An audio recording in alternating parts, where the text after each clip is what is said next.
L'épisode 6 nous promet un final épique et grandiose. La capture d'Adar nous révèle énormément de choses pour la suite, même si jusqu'à présent, Sauron est omniprésent et continue de gagner du terrain par le biais de ses émissaires.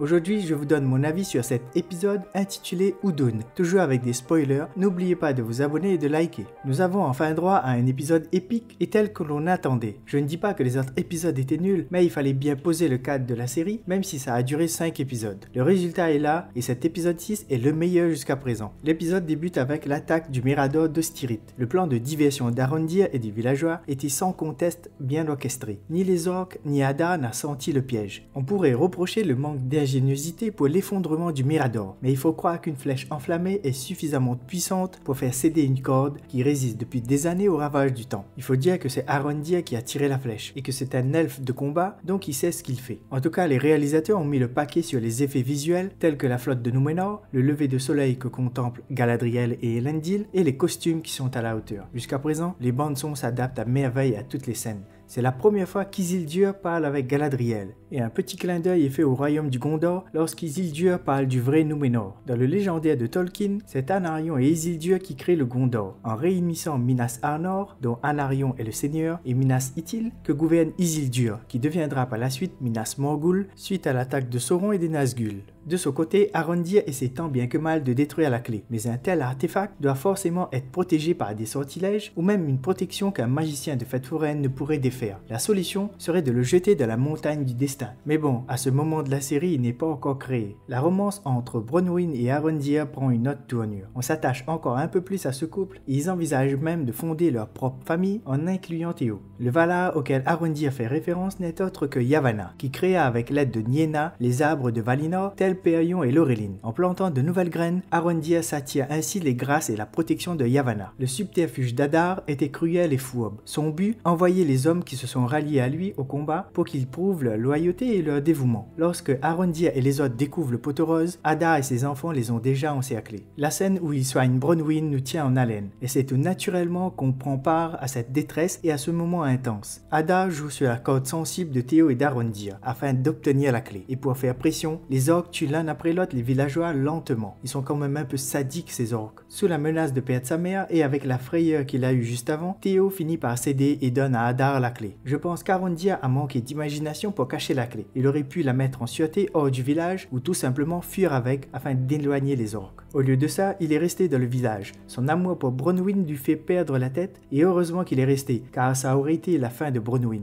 Jusqu'à présent, les titres de chaque épisode avaient une connotation assez forte, et cet épisode 6 n'y échappe pas. Udun fait référence à Utumno, la forteresse de Morgoth. Sauron la nomma ainsi en hommage à son maître, et Udun signifie enfer en sindarin. C'est d'ailleurs par cette vallée qu'arrive l'armée de Númenor avec Galadriel, Elendil, Halbrand et Isildur. Cette arrivée est magistrale, et la bande-son qui l'accompagne est juste géniale. Jusqu'à ce qu'ils arrivent au village, je croyais dur comme fer qu'Halbrand était Théo, et que Númenor et le village de l'ancien Mirador étaient dans deux temporalités différentes. Mais bon, j'attendrai pour voir s'il est bien le roi sorcier d'Angmar ou s'il est vraiment Sauron. Quoi qu'il en soit, la bataille est épique. C'est ce qu'on attendait avec une série qui vendait du rêve. La rencontre entre Adar et Galadriel m'a un peu déçu et enthousiasmé à la fois. Au final, on apprend énormément de choses de cette rencontre. Je m'attendais à ce que Adar ait été un ami de Finrod et que Galadriel le reconnaisse. Il faut dire que cette rencontre, on l'attendait depuis le début. Et ce que avoue Adar est très enrichissant. Il affirme avoir tué Sauron, car ses multiples expériences et tortures sur ses enfants l'ont pas plu et par excès de colère, il finit par passer à l'acte et tue son maître. Je ne pense pas qu'il a tué Sauron. Il a sûrement profité de l'occasion pour prendre une nouvelle apparence afin de duper tout le monde. Pour l'instant, Sauron possède encore toutes ses capacités. Il peut prendre n'importe quelle apparence sans qu'on le reconnaisse. D'ailleurs, en parlant de reconnaître une personne, ce que demande Halbrand à Adar me fait réfléchir. Alors qu'il avait Adar en joue, il demande à Adar s'il le reconnaît. C'était comme s'il avouait en quelque sorte qu'il était Sauron et qu'il voulait s'assurer que sa nouvelle apparence ne le trahisse pas. Nous avons ici une Galadriel qui est passée de l'autre côté de la barrière et qui n'aurait pas hésité à tuer Adar si Halbrand ne l'avait pas empêché. Beau parallèle avec le moment où l'elfe déchu est capturé, où Galadriel l'avait empêché lui aussi de tuer Adar. Bon, je pense que c'est une erreur de débutant ou l'euphorie de la victoire ou juste l'omnibulation de certains personnages à vouloir mettre la main sur Sauron. Personne n'a pensé à vérifier si la clé était bien à l'intérieur du paquet. Vous allez me dire que c'est voulu, mais quand même, une petite vérification aurait permis d'éviter ce désastre. Personne au village ne s'est posé la question d'où se trouvait Waldreg, lui qui s'est fait remarquer presque à chaque fois qu'on voyait le Mirador. La foi et la loyauté de Waldreg pour Morgoth et maintenant pour Sauron est sans faille. C'est grâce à cet humain que l'avènement du Mordor est actionné. Franchement, la machinerie derrière la création du Mordor est très bien pensée. En tout cas, les scènes sont toujours aussi bien réussies. Le plan de Sauron afin de créer cette région en utilisant un volcan qui est sans nul doute Roduin et qui deviendra la montagne du destin est machiavélique. Habitant sur une île volcanique, je n'avais pas pensé qu'une telle quantité d'eau pouvait activer le magma en fusion et créer ainsi une éruption capable de vaporiser tout ce qui se trouve aux alentours. La fin de l'épisode donne à réfléchir sur certains personnages. Halbrand questionne Adar en lui demandant s'il le reconnaît. C'était en quelque sorte une façon pour Halbrand de vérifier si son déguisement ou sa nouvelle apparence laissait paraître sa véritable nature ou son vrai visage, insinuant qu'il est Sauron sans vraiment l'affirmer. Le doute est maintenant permis et la question que je me pose suite à cet épisode, si Halbrand est Sauron, qui est vraiment Meteorite Man? J'ai une théorie sur lui, qui bien sûr n'est qu'une théorie que je développerai dans une autre vidéo qui sera publiée vendredi en même temps que la diffusion de l'épisode 7. Cet épisode 6 était épique, même Arondir a eu sa scène de combat assez musclée avec un orc, qui je dois dire était assez sanglant. Isildur prouve à son père qu'il peut compter sur lui dans cette guerre, et je pense que c'est lors de cette traque de Sauron que le père et le fils finiront par s'entendre. Adar nous livre ici certaines réponses qui nous laissent dubitatifs, et répond enfin à la question pourquoi nous n'avons pas vu Sauron depuis le début de la série. Le côté sombre de Galadriel finit par faire surface, même si elle arrive tant bien que mal à canaliser cette colère. On en vient à se dire que malgré le fait qu'elle n'a pas été enlevée par Morgoth, elle a malgré tout fini par devenir un peu comme Adar. Le grand mystère de cet épisode reste sans nul doute Halbrand. Les indices nous orientent jusqu'à présent vers Sauron, et je pense que c'est voulu afin de nous induire en erreur. En tout cas, le final avec les 2 derniers épisodes sera épique et nous donnera un avant-goût de la saison 2.